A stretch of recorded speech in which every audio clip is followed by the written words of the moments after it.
Dear students, welcome back to my channel. Homework ക്ലാസ്സിൻ്റെ പുതിയൊരു വീഡിയോയിലേക്ക് എല്ലാ കൂട്ടുകാർക്കും സ്വാഗതം. അപ്പോൾ ഇന്ന് ഞാൻ വന്നിരിക്കുന്നത് നിങ്ങളുടെ സോഷ്യൽ സയൻസിൻ്റെ ക്ലാസ്സുമായിട്ടാണ്. അപ്പോൾ നമ്മൾ ബേസിക് സയൻസിൻ്റെ ഒരു ക്ലാസ് കഴിഞ്ഞ ദിവസം ചെയ്തിട്ടുണ്ടായിരുന്നു. അത് കാണാത്തവരുണ്ടെങ്കിൽ പ്ലേലിസ്റ്റിൽ നിന്ന് എടുത്ത് കാണുക. ഇന്ന് നമ്മൾ സോഷ്യൽ സയൻസിലെ ഒന്നാമത്തെ അധ്യായമാണ് പരിചയപ്പെടാനായിട്ട് പോകുന്നത്. അതിൽ കുറച്ച് ഭാഗങ്ങളാണ് ഞാൻ ഈ വീഡിയോയിൽ ഉൾപ്പെടുത്തിയിരിക്കുന്നത്. അപ്പോൾ എല്ലാവരും ക്ലാസ് മുഴുവനായിട്ട് കാണുക.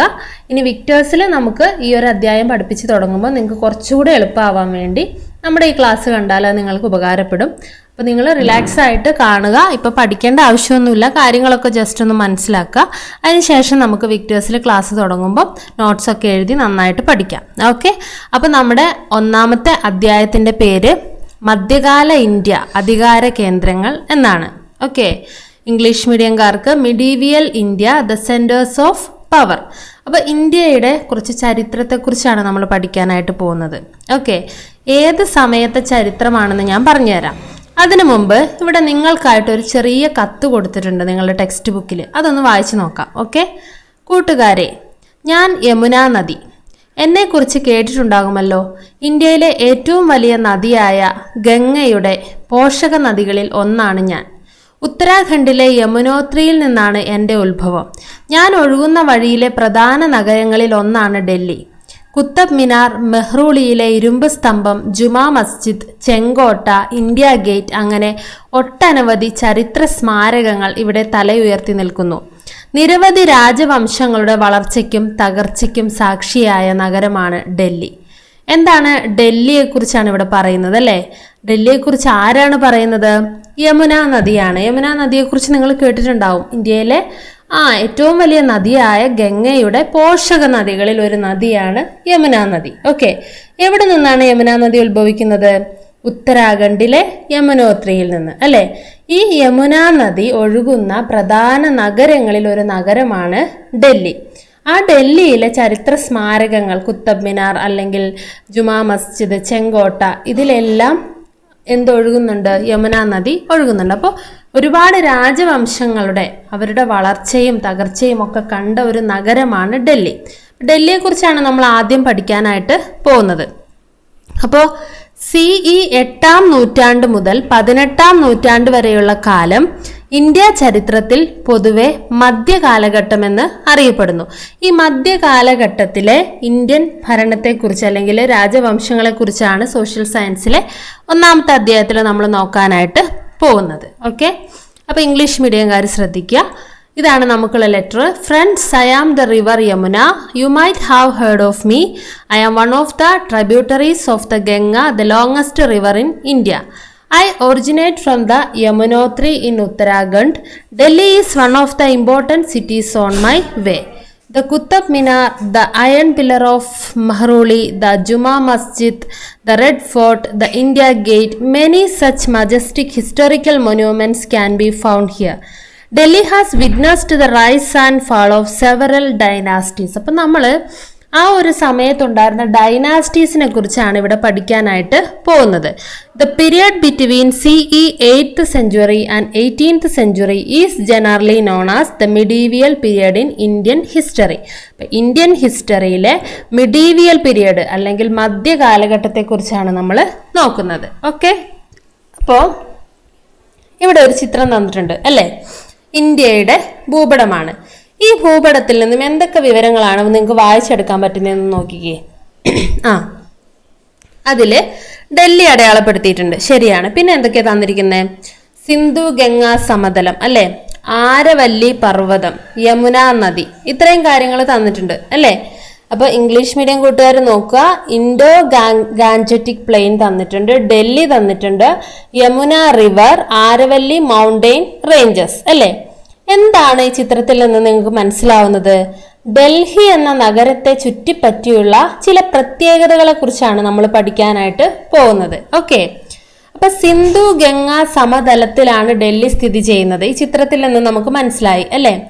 ഈ പ്രദേശത്തെ ഫലഭൂഷ്ഠിത കാർഷിക പുരോഗതിക്ക് സഹായകമായി, അതായത് സിന്ധു ഗംഗാ സമതലം വളരെ ഫലഭൂഷ്ഠമായിട്ടുള്ള ഒരു പ്രദേശമാണ്. അതുകൊണ്ട് തന്നെ അവിടെ കർഷകർക്ക് അല്ലെങ്കിൽ കാർഷിക വൃത്തിക്ക് വളരെ അനുയോജ്യമായിട്ടുള്ള ഒരു സ്ഥലമായിരുന്നു അത്. പിന്നെയോ വേറൊന്ന് നമ്മൾ ഭൂപടത്തിൽ കാണുന്നത് ആരവല്ലി പർവ്വതനിരകളാണ്. എന്തായിരിക്കും ഇവയുടെ പ്രത്യേകത? ഈ പർവ്വതനിരകൾ ശത്രുക്കളുടെ ആക്രമണങ്ങളെ പ്രതിരോധിക്കാൻ ഡൽഹിയെ സഹായിച്ചു. ആരവല്ലി പർവ്വതനിരകളിലെ പാറക്കൂട്ടങ്ങളിൽ നിന്നും കോട്ടകളുടെയും കെട്ടിടങ്ങളുടെയും നിർമ്മാണത്തിന് ആവശ്യമായ കല്ലുകൾ ശേഖരിക്കാൻ കഴിഞ്ഞു. യമുന നദി ജലഗതാഗതത്തെ സഹായിച്ചതിനൊപ്പം ഡൽഹിക്ക് ആവശ്യമായ ജലം ഉറപ്പുവരുത്തി. ഈ ഭൂമിശാസ്ത്ര പ്രത്യേകതകളാണ് ഭരണാധികാരികളെ ഡൽഹിയിലേക്ക് ആകർഷിച്ചത്. അപ്പൊ എന്തൊക്കെ കാര്യങ്ങളാണ് ഡൽഹി ഒരു ഭരണ സ്ഥിരാകേന്ദ്രമാക്കി മാറ്റാനായിട്ട് ഡൽഹിയുടെ എന്തെല്ലാം പ്രത്യേകതകളാണ് കാരണമായത്? ഒന്ന്, സിന്ധു ഗംഗാ സമതലം അല്ലെ, അവിടുത്തെ കാർഷിക പുരോഗതി. പിന്നെയോ അവിടെയുള്ള ആരവല്ലി പർവ്വതനിരകൾ, അവ ഡൽഹിയെ അവയ്ക്ക് ഒരു കോട്ടയായിട്ട് അല്ലെ അവയെ കാക്കുന്നത് പോലെ അവയെ ആക്രമണങ്ങളിൽ നിന്നൊക്കെ സഹായിച്ചു. പിന്നെയോ ഈ ആരവല്ലി പർവ്വതനിരകളിലെ പാറക്കൂട്ടങ്ങളിൽ നിന്നും ആവശ്യമായ കല്ലുകളൊക്കെ ശേഖരിക്കാനായിട്ട് പറ്റി അല്ലെ, കെട്ടിട നിർമ്മാണത്തിനൊക്കെ ആവശ്യമായ കല്ലുകൾ. പിന്നെ പ്രത്യേകത എന്താണ്? യമുന നദിയെ രണ്ട് രീതിയിൽ അവർക്ക് ഉപയോഗിക്കാൻ പറ്റി. ഒന്ന്, ജലഗതാഗതത്തിന് ഉപയോഗിക്കാൻ പറ്റി. പിന്നെ ആവശ്യമായ ജലം ശേഖരിക്കുന്നതിനും യമുന നദിയിൽ നിന്നും അവർക്ക് പറ്റി അല്ലെ. ഇത്രയും പ്രത്യേകതകൾ ഉള്ളത് കൊണ്ടാണ് ഡൽഹി ഒരു ഭരണ സ്ഥിരാകേന്ദ്രമായിട്ട് മാറിയത്. ഓക്കെ, അപ്പൊ നമുക്ക് ഇംഗ്ലീഷിൽ നോക്കുമ്പോൾ ഇൻഡോ ഗാഞ്ചറ്റിക് പ്ലെയിൻ അല്ലെ. You have seen that Delhi is situated in Indo Gangetic plain. The fertility of the region has been favorable for agricultural progress. ഈ ഇൻഡോ ഗാഞ്ചറ്റിക് പ്ലെയിനിലെ ഫെർട്ടിലിറ്റി, ഫലഭൂഷ്ഠത അവിടെ അവരുടെ കാർഷിക പുരോഗതിക്ക് അവരെ സഹായിച്ചു. പിന്നെയോ observe the location of the Aravalli mountain ranges marked on the map. These mountain ranges helped Delhi to resist the invasions of enemies. Aravalli mountains എന്തിനാണ് help ചെയ്തത്? എനിമീസിൽ നിന്നും ഡൽഹിയെ പ്രൊട്ടക്ട് ചെയ്യാനായിട്ട് സഹായിച്ചു അല്ലെ. The massive rocks of this mountain range supplied the stones for the construction of forts and building. അത് മാത്രമാണോ? അല്ല. ആരവല്ലി മൗണ്ടെയിൻസിൽ നിന്നുള്ള റോക്സ് എന്ന് പറഞ്ഞാൽ കല്ലുകൾ അല്ലെ, ഇവ എന്തിനാണ് സഹായിച്ചത്? വലിയ കെട്ടിടങ്ങളും അതുപോലെ തന്നെ നമ്മൾ ഇന്ന് കാണുന്ന ചരിത്രപ്രധാനമായ പല കാര്യങ്ങളും നിർമ്മിക്കാനായിട്ട് അവരെ സഹായിച്ചു. പിന്നെ എന്താണ്? ദ റിവർ യമുന അല്ലെ. The river Yamuna facilitated water transportation and ensured enough water supply for Delhi. രണ്ട് കാര്യങ്ങൾക്കാണ് ഹെൽപ്പ് ചെയ്തത്. ഒന്ന് വാട്ടർ ട്രാൻസ്പോർട്ടേഷൻ അല്ലെ, പിന്നെ അടുത്ത എന്താണ്? Water supply. അപ്പൊ ഇത്രയും കാര്യങ്ങളാണ് ഡൽഹിയിലേക്ക് ഇവരെ എല്ലാം റൂളേഴ്സിനെ അട്രാക്ട് ചെയ്തത്. ഓക്കെ, അപ്പൊ ഇതിലൊരു ചോദ്യമുണ്ട്. ഡൽഹി അധികാര കേന്ദ്രമായി തിരഞ്ഞെടുക്കാൻ ഭരണാധികാരികളെ പ്രേരിപ്പിച്ച ഭൂമിശാസ്ത്ര ഘടകങ്ങൾ എന്തെല്ലാമായിരുന്നു? ഇപ്പൊ നമ്മൾ വിശദമായിട്ട് തന്നെ അത് ചർച്ച ചെയ്തു. അതിൽ നിന്ന് നിങ്ങൾക്ക് അതിന്റെ ഉത്തരം പറയാവുന്നതേ ഉള്ളൂ അല്ലെ. ഇനി ഡൽഹി അധികാര കേന്ദ്രം CE 8-ാം നൂറ്റാണ്ടിൽ രജപുത്ര വിഭാഗത്തിൽപ്പെട്ട തോമര രാജാക്കന്മാരുടെ കാലത്താണ് ഡൽഹി ആദ്യമായി അധികാര കേന്ദ്രമാകുന്നത്. അപ്പോൾ ഡൽഹിയെ ആദ്യമായിട്ട് അധികാര കേന്ദ്രമാക്കിയത് ആരാണ്? രജപുത്ര വിഭാഗത്തിൽപ്പെട്ട തോമര രാജാക്കന്മാരാണ്. അക്കാലത്ത് ദില്ലിക എന്ന പേരിലാണ് ഡൽഹി അറിയപ്പെട്ടിരുന്നത്. ഓക്കെ, തോമര രാജാക്കന്മാരെ തുടർന്ന് ചൗഹാൻ രാജവംശത്തിൽപ്പെട്ടവർ ഡൽഹിയിൽ ഭരണാധികാരികളായി. അപ്പൊ ആദ്യം വന്നത് തോമര രാജാക്കന്മാരാണെങ്കിൽ അടുത്തത് ആരായിരുന്നു? ചൗഹാൻ രാജവംശം. പിന്നെയോ ചൗഹാൻ വംശത്തിലെ അവസാന ഭരണാധികാരിയായിരുന്നു പൃഥ്വിരാജ് ചൗഹാൻ. അദ്ദേഹത്തെ കീഴടക്കി ഖോറിലെ, അതായത് ഇന്നത്തെ അഫ്ഗാനിസ്ഥാൻ, മുഹമ്മദ് ഡൽഹിയിൽ ആധിപത്യം ഉറപ്പിച്ചു. അപ്പോൾ ചൗഹാൻ രാജവംശത്തിലെ അവസാനത്തെ രാജാവായ പൃഥ്വിരാജ് ചൗഹാനെ കീഴടക്കി ആരാണ് വന്നത്? അഫ്ഗാനിസ്ഥാനിൽ നിന്നും മുഹമ്മദ് എന്ന് പറയുന്ന ഒരു രാജാവ് വന്ന് അവിടെ ആധിപത്യം ഉറപ്പിച്ചു. അദ്ദേഹത്തിന്റെ സേനാ നായകനായിരുന്നു കുത്തബ്ദീൻ ഐബക്ക്. ഖോറിലെ മുഹമ്മദിന്റെ മരണശേഷം CE 1206 കുത്തബ്ദീൻ ഐബക്ക് ഡൽഹി കേന്ദ്രമാക്കി ഭരണം ആരംഭിച്ചു. അദ്ദേഹത്തിന്റെ രാജവംശം മംലൂക്ക് വംശം അല്ലെങ്കിൽ അടിമ വംശം എന്ന് അറിയപ്പെടുന്നു. മംലൂക്ക് വംശത്തെ തുടർന്ന് വേറെ 4 രാജവംശങ്ങൾ 1526 വരെ ഡൽഹി ആസ്ഥാനമാക്കി ഭരണം നടത്തി. CE 1206 മുതൽ CE 1526 വരെ ഡൽഹി ആസ്ഥാനമാക്കി ഭരണം നടത്തിയവർ സുൽത്താൻമാർ എന്നും ഈ കാലം സൽത്തനത്ത് കാലമെന്നും അറിയപ്പെടുന്നു. ഓക്കെ, അപ്പൊ എന്തൊക്കെ കാര്യങ്ങളാണ് നമ്മൾ പറഞ്ഞത്? ഡൽഹിയെ ആദ്യമായി അധികാര കേന്ദ്രമാക്കിയത് ആരാണ്? തൊമര രാജാക്കന്മാർ അല്ലെ. രണ്ടാമതായിട്ട് ഡൽഹിയിൽ അധികാരത്തിൽ വന്ന രാജവംശം ഏതായിരുന്നു? ചൗഹാൻ വംശം അല്ലെ. ചൗഹാൻ രാജവംശത്തിലെ അവസാന രാജാവ് അല്ലെങ്കിൽ അവസാന ഭരണാധികാരി ആരായിരുന്നു? പൃഥ്വിരാജ് ചൗഹാൻ. ആരാണ് പൃഥ്വിരാജ് ചൗഹാനെ കീഴടക്കി ഡൽഹിയിൽ ഭരണം ഉറപ്പിച്ചത്? ആരാണ്? മുഹമ്മദ്, ഘോറിലെ മുഹമ്മദ് അല്ലെ. അദ്ദേഹത്തിന്റെ സേനാനായകന്റെ പേരെന്തായിരുന്നു? കുത്തബ്ദീൻ ഐബക്ക്. ഇനി ഈ ഘോറിലെ മുഹമ്മദിന്റെ മരണശേഷം കുത്തബ്ദീൻ ഐബക്ക് അവിടെ ഭരണം ആരംഭിച്ചു അല്ലെ. അദ്ദേഹത്തിന്റെ രാജവംശം ഏതു പേരിലാണ് അറിയപ്പെട്ടത്? മംലൂക്ക് വംശം അല്ലെങ്കിൽ അടിമ വംശം എന്ന് അറിയപ്പെട്ടു അല്ലെ. മംലൂക്ക് വംശത്തിനെ തുടർന്ന് എത്ര രാജവംശങ്ങളാണ് ഡൽഹിയിൽ ഭരണം നടത്തിയത്? 4 രാജവംശങ്ങൾ അല്ലെ. ഈ ഒരു കാലഘട്ടത്തെ ഭരണം നടത്തിയവരെ സുൽത്താൻമാർ എന്നും ഈ ഒരു കാലഘട്ടം എന്തു പേരിൽ അറിയപ്പെട്ടത്? സൽത്തനത്ത് കാലമെന്നും അറിയപ്പെടുന്നു. മനസ്സിലായല്ലോ. അപ്പൊ ഈ രജപുത്രരെ കുറിച്ച് സൈഡിൽ ഒരു ചെറിയ കാര്യം കൊടുത്തിട്ടുണ്ട്, അതൊന്ന് വായിച്ചു നോക്കാം നിങ്ങൾ. മധ്യ ഇന്ത്യയിലും വടക്കു പടിഞ്ഞാറേ ഇന്ത്യയിലും ക്ഷത്രിയ വിഭാഗത്തിൽപ്പെട്ടവരായിരുന്നു രജപുത്രർ. ഇവരിൽ പ്രധാനികളായിരുന്നു തൊമരന്മാരും ചൗഹാന്മാരും. ഓക്കെ, അപ്പൊ രജപുത്രരിൽ പെട്ടവരാണ് തൊമരന്മാരും ചൗഹാന്മാരും. ഇനി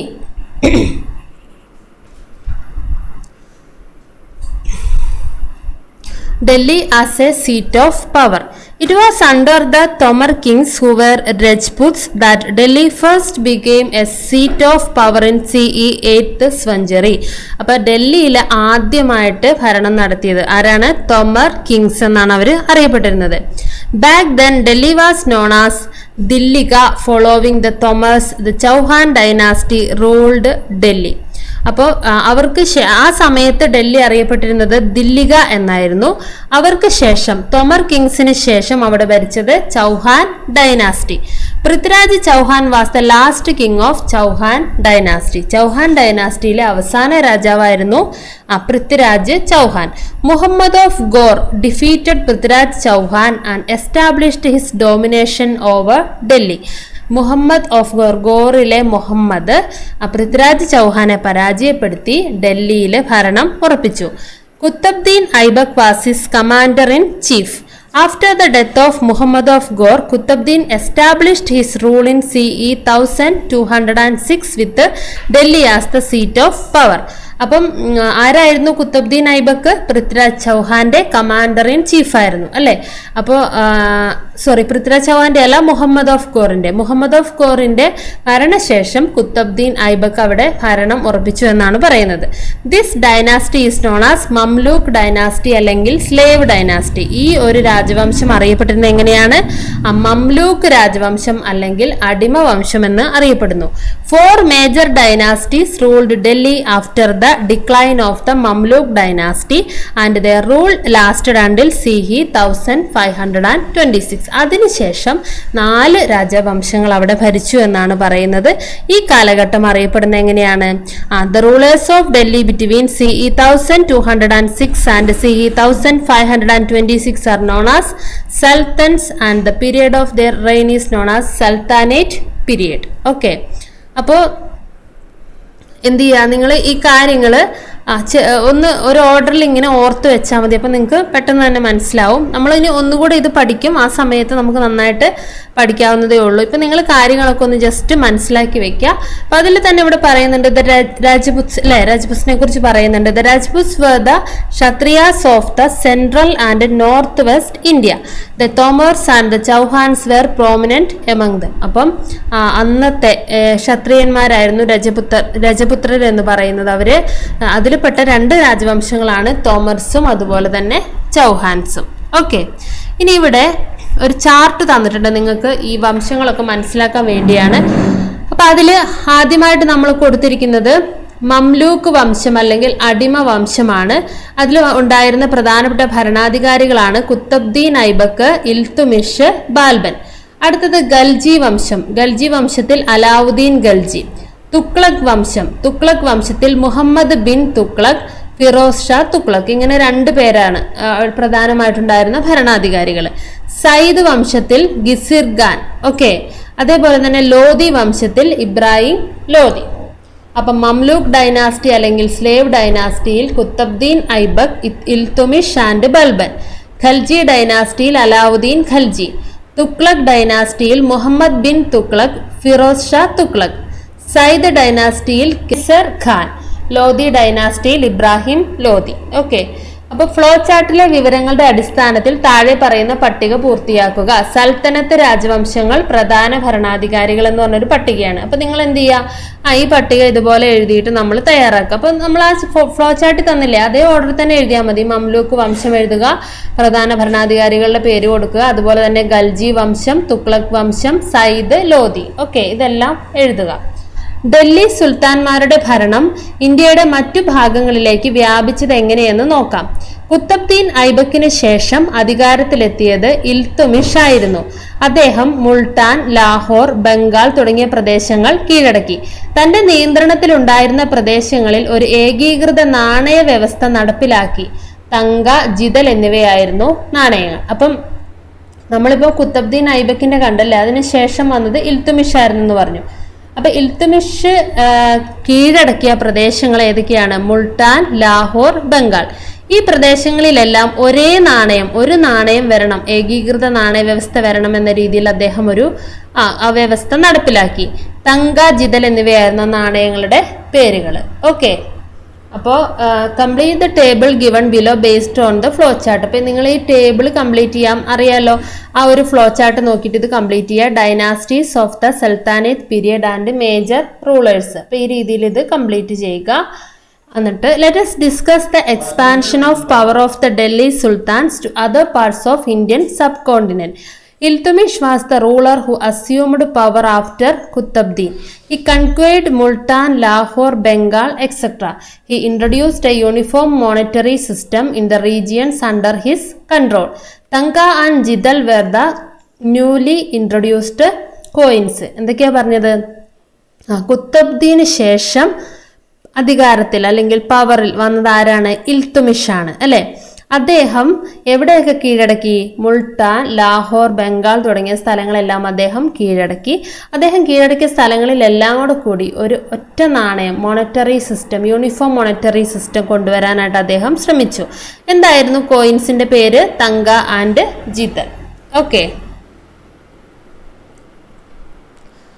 ഇനി ഇൽതുമിഷിന്റെ കാലത്തെ നാണയങ്ങളുടെ ചിത്രമാണ് ഇവിടെ തന്നിരിക്കുന്നത്. അതോടൊപ്പം തന്നെ ഇവിടെ സുൽത്താന റസിയ എന്ന് പറഞ്ഞിട്ട് ഒരാളെ കുറിച്ച് പറഞ്ഞിട്ടുണ്ട്. ആരാണെന്ന് നോക്കാം നമുക്ക്.